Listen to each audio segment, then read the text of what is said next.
So my own experience with a mental health condition was probably about 8 years ago, when I woke up in the middle of the night with a panic attack, with absolutely no idea of what was wrong with me.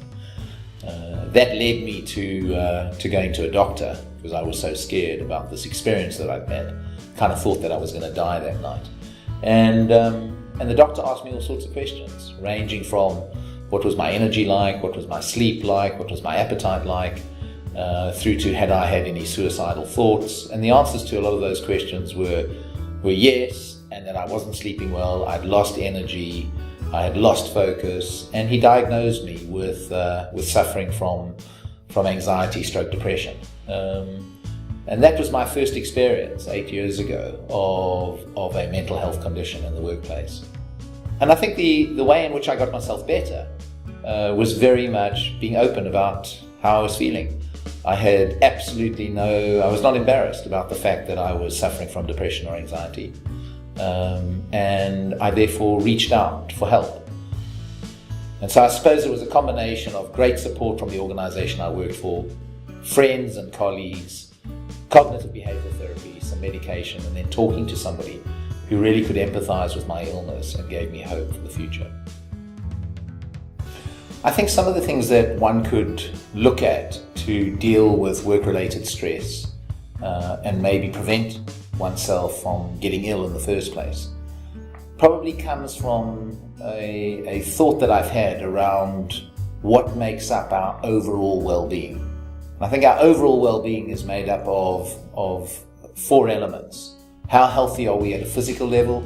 How healthy are we at an emotional level, which is the degree of happiness? How healthy are we at what I would call a mental level, that's our ability to focus? And how healthy are we at a kind of spiritual level? At the physical level, because that's the foundation to all well-being, I think that there are a couple of things that we should be doing more of. The one would be, simple thing to do is recover during the course of a day. So don't wait until a holiday to recover. I think it's really, really important that just during the course of a day, every 90 minutes or every 2 hours, take 5 or 10 minutes out just to recover, even if that means to go for a walk around the block. But recovery, I think, is very, very important. I think the second thing is to maybe try out and test out this concept of mindfulness. So have some time during the course of a day where you can just practice some mindfulness techniques.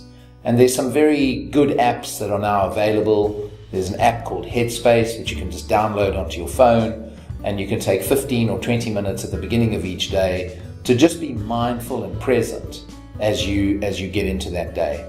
And the final very simple thing that I think is necessary is sleep is such an important thing in our lives, and I don't think we sleep enough. So why not commit to giving yourself an extra 30 minutes sleep a night and see what that could do to begin to prevent you from getting ill in the first place.